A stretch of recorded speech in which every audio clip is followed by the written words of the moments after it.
This week on Jerusalem Dateline, Secretary of State Pompeo visits Israel and other nations in the region to expand the peace deal between the United Arab Emirates and the Jewish state. And a report on how the agreement might be an economic boon to both countries, and a rare discovery of an ancient treasure of gold coins. All this and more this week on Jerusalem Dateline.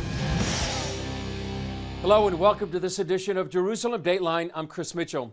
U.S. Secretary of State Mike Pompeo visited Israel for talks with Israeli Prime Minister Benjamin Netanyahu and alternate Prime Minister Benny Gantz.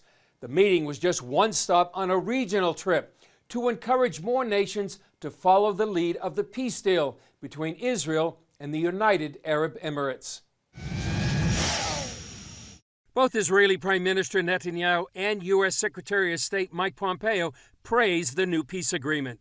And it has been a boon to peace and to regional stability. I think it heralds a new era where we could have other nations join. We discussed this, and I hope we'll have good news in the future, maybe in the near future. What's taking place here is deeply consistent with what President Trump set out to do, create a more stable, more prosperous Middle East. This is a really good step in that direction. Economic relationships between the Emirates, opportunities for innovation and science, travel between these two places will now be open. Former Israeli ambassador to the U.S., Michael Oren, called the deal a stunning diplomatic breakthrough. The agreement overturned, upended 30 years, 50 years, in some cases 70 years of general consensus about the peace process, how to make peace between Israel and the Arab world. But some in Israel are disappointed that Israel's declaration of sovereignty over parts of its biblical heartland never materialized. That means no annexation of parts of the areas of biblical Judea and Samaria in the area now known as the West Bank. Kushner said that plan was off the table for the foreseeable future. And a key factor in the region, the opposition of Iran and Turkey to the peace deal, as they both condemn the agreement. Some are concerned it might set the stage for a military confrontation in the region. After his visit, Secretary of State Pompeo left Israel on an historic flight, the first ever direct flight from Israel to Sudan. Sudan is one of the Muslim countries that is strengthening ties with Israel. Pompeo continued on his journey to the Gulf states of Bahrain, the UAE, and Oman.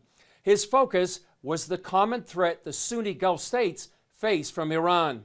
Pompeo said he hoped other nations would follow the UAE in establishing ties with Israel, but he left for home without any clear commitments from Sudan, Bahrain, or Oman. Nevertheless, the recent peace deal between Israel and the United Arab Emirates is getting positive reviews, and more countries in the Middle East could also establish ties with the Jewish state sooner rather than later. CBN Middle East correspondent Julie Stahl has more on this story. Whether it's the mutual threat of Iran, COVID-19, or other interests that inspired the Israel-UAE peace deal, investors believe it's just the beginning. It's the third peace treaty signed between Israel and one of its Arab neighbors. The first one in '79 with Egypt was transformational. Took 15 years to get the second deal done with Jordan in 1994. And now 26 years later, we're doing number 3. But what I can bet you is that it's not going to take 26 years for number 4, 5, and 6. Venture capitalist Jonathan Medved says Israel is taking its place as a valued member of the region. We are going to work with perhaps the most progressive and interesting and developed Arab country in the United Arab Emirates on a broad range of interaction, including defense, intelligence, business, startups, tourism, civil aviation. According to Medved, having a country with that level of sophistication partner with Israel could lead to great things. I can't wait to develop technologies together with their excellent hospitals and logistics companies and trading companies and construction companies in diverse areas ranging from healthcare to property technology to smart cities to transportation to clean energy. Medved founder of the crowdfunding platform Our Crowd, knows what he's talking about as he took part at an economic conference last year in Abu Dhabi, capital of the UAE. They were completely fine with me being open as an Israeli venture capitalist. I said, you want me to speak about Israel? And they said, absolutely. Why do you think we invited you here? We want you to talk about Israel. Medved saw signs then that the two countries were moving closer. What's rare is to find another country that has the same kind of breadth of interest that Israel represents in terms of its startup nation technology prowess. Medved says while the Israel-UAE deal is a win-win for the two countries, it has the potential to succeed on a higher level. But ultimately it will be good for the world because this is a major step forward in terms of putting to bed this 72-year-old conflict, which has taken so much attention and cost so much money and lives and sorrow. And we're moving into a new phase where people are saying, you know what? This is not about one side winning or one side losing. This is about accepting reality. And the reality is that Israel is here to stay. Julie Stahl, CBN News, Jerusalem. Not everyone is happy about the Israel-UAE deal. Among them, Iran, Turkey, Hezbollah, and Hamas. Along Israel's northern border with Lebanon, the Iranian-backed Hezbollah fired shots at Israeli troops patrolling the area. During the incident, roads were blocked, and Israeli residents of the border communities were instructed to remain inside. Later, Israel Defense Forces aircraft struck Hezbollah observation posts in the area. A military spokesman said he believed the terror squad had positioned itself intentionally between two UN outposts in the hope that an Israeli retaliation would kill UN soldiers.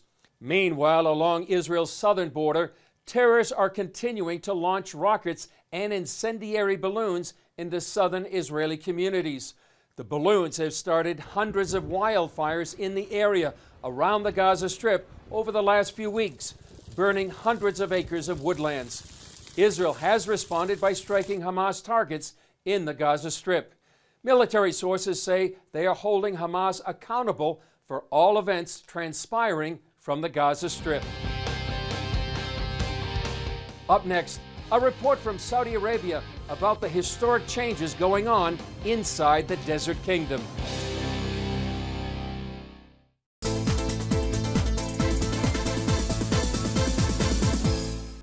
CBN Films presents. It's a very corrupt period in Jewish history at this time.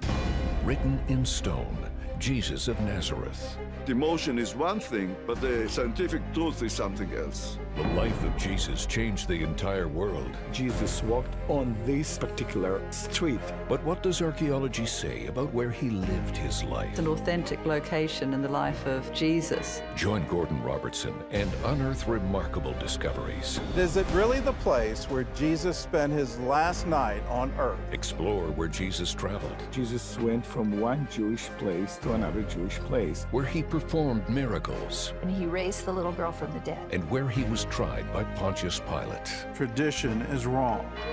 Get Written in Stone, Jesus of Nazareth. For a gift of any dollar amount, call 1-800-700-7000 or go to cbn.com/writteninstone. That changes everything.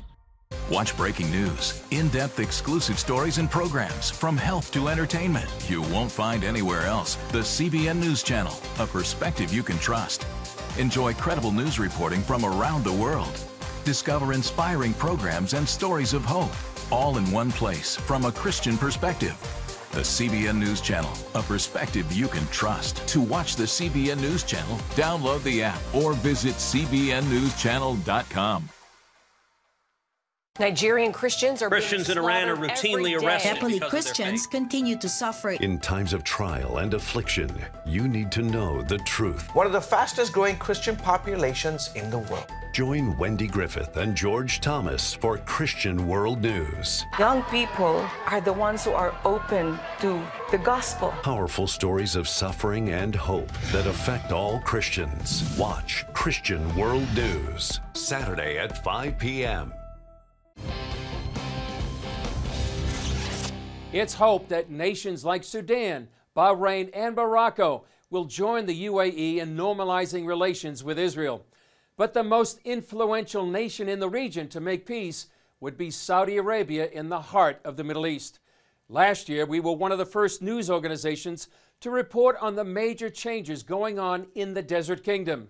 Here's our story from Riyadh on the dramatic economic and social changes that could change the region and its relationship with Israel.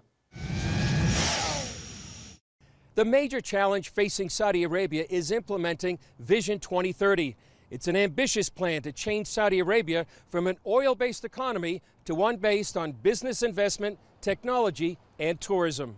CBN sat down with Saudi Arabia's Minister of Economy and Planning, Mohammed Al-Tawashi. Can you describe for us what Vision 2030 is? The Vision 2030 is basically unlocking this potential of Saudi Arabia, diversifying away from oil, having a sustainable, growing economy, engaging the private sector, creating sustainable jobs for the locals, but also having a regional responsibility and a global responsibility as a good citizen of the world. Dr. Yonatan Freeman of Hebrew University says Saudi Arabia can learn from Israel. And I think Saudi Arabia is asking Israel, what's your secret? How could you be so successful internationally using your own mind and not some sort of natural resource? So I think what Saudi Arabia is going to learn from us is how do we move ahead without being dependent on just one natural resource. One main focus of Vision 2030 is tourism. For the first time in its history, Saudi Arabia is allowing tourists from nearly 50 countries to apply for visas beginning this fall. Tourism is one pillar where it ticks all the boxes. It ticks the diversification box, it ticks the jobs box, balance of payment, meaning people will come and spend money here. One tourist attraction for people coming to Saudi Arabia would be here at Al Ula. It's the southern capital of the Nabatean people and a UNESCO heritage site. It was part of the ancient trade routes more than 2,000 years ago. Amir Badani is the CEO of the Al Ula Royal Commission. A place that hasn't been visited, hasn't been studied, and we are committed to fully understand it, preserve it, and share it with the world through an interpretation strategy that turns Al Ula into one large, engaging, living museum. This is basically the largest living museum in the world today. But in addition to economic changes, there are dramatic changes in society. One major change in Saudi society can be seen here at this soccer match. Just more than a year ago, for the first time, women were permitted to attend games of the most popular sport in the country. The stadium includes this family section, where husbands with their wives, mothers with their children, or single women can come and enjoy the game. It's another barrier broken as part of Vision 2030. In the end, what we're seeing all over the Muslim and Arab world is that more and more the local population wants their countries to push for increasing the welfare of those citizens in their countries, to be more open to the outside world. But the changes come with challenges. One thing that Saudi Arabia has to make sure is that the more they open up, it doesn't cause too much of a challenge by those who are opposed to any sort of approachment with the West, approachment with other religions like Christians. So one of the things that the regime has to be certain about is that they do it gradually. And the threat of Iran overshadows this economic revolution. On September 14th, Iran targeted Saudi Arabia's main oil processing facility. It cut Saudi's oil production drastically for weeks. But the vision expects to change Saudi society, cut dependence on oil, and offer a new Saudi Arabia to the world. Amir Ahmad Banaja is the CEO of the General Entertainment Authority, which has a very exciting mission, which is to basically build the entertainment sector in Saudi Arabia. Banaja works on long-term entertainment projects like Qadiyah, a Six Flags amusement park to be built just outside of Riyadh, the Red Sea Project, developing Saudi Arabia's coastline, and Neom, build as a city of the future.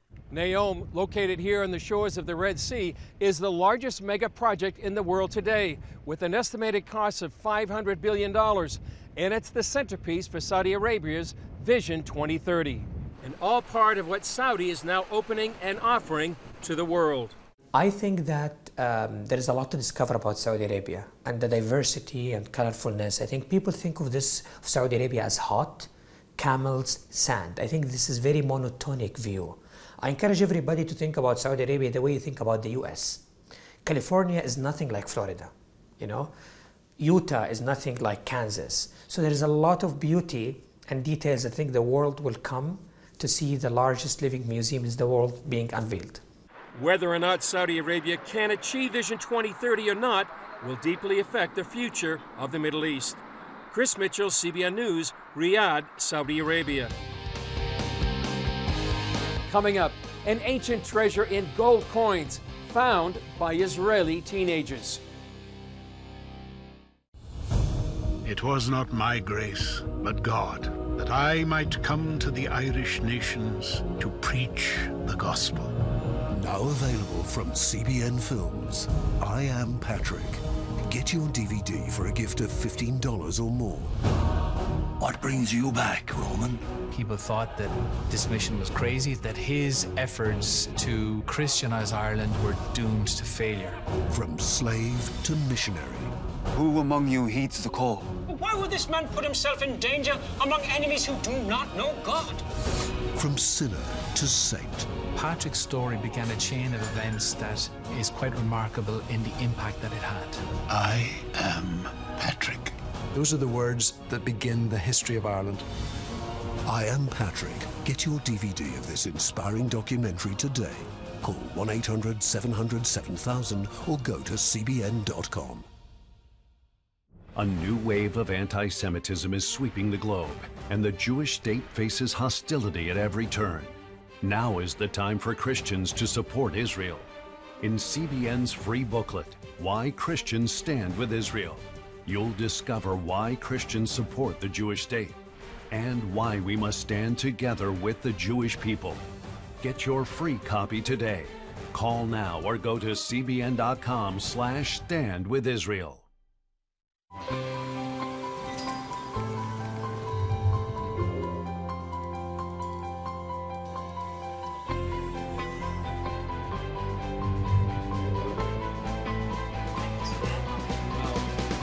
I am Region's first ROTC graduate student.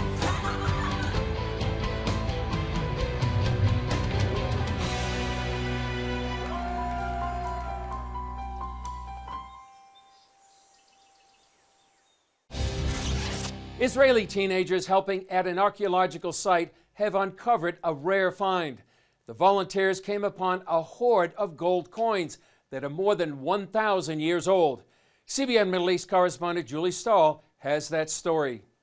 The 24-karat gold coins date back to the Abbasid Islamic Caliphate that stretched from Persia to North Africa. The treasure, discovered by two Israeli teenagers, came while excavating a site in the middle of a neighborhood in the center of Israel. Today, when they came to work, when they started digging, they saw a glimmer in the ground. And as they continued excavating, they found a large gold hoard in a small jar. The youths volunteered during their summer holiday before beginning Army service. Oz Cohen is one of the youth. It was amazing. I dug in the ground, and when I excavated the soil, saw what looked like very thin leaves. When I looked again, I saw these were gold coins. It was really exciting to find such a special and ancient treasure. Archaeologist Galit Tal says finding gold is rare. We don't find many gold hoards in archaeological excavations. When we do find them, we don't find individual coins mostly. We usually find them in hoards because gold being gold, people wanted to keep it close, and so they kept it with them. The hoard contained 425 gold coins. The way the gold was buried was obviously done by someone who was in a rush to leave, and so he buried it in the ground. He covered it with the intention of returning to pick it up later, and as you can see, obviously, he never did. This dig is in what would have been a large industrial area that included wine presses and pottery kilns. The unique thing about this gold hoard is that it shows us a lot about international commerce of that time period in the area, which was on the rise and prospering, as opposed to the commerce in Europe at the time, where the use of gold actually started dwindling. From the initial examination, experts say most of the coins date to the end of the 9th century BC. The stash weighed nearly 2 pounds, which would have been a lot of money back then.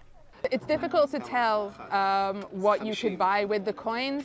but most likely with one coin you could buy some sort of large farm animal like a cow or a horse, and with a hoard of this size it's likely that you could also buy a large house or mansion in this time period. Julie Stahl, CBN News, Jerusalem. Up next, the launching of 2 websites to provide news and information about the Middle East. Remember for a moment what it was like to be a child. You believed every story you were told. You saw a world full of endless possibilities. What stories will the world's orphaned and at-risk children believe? We believe the Bible tells the only story truly worth believing.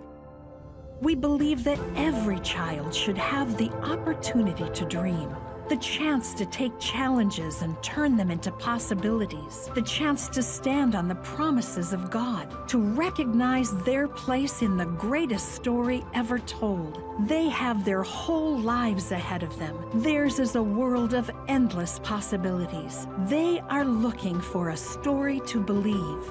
We will tell them that story. Will you join us?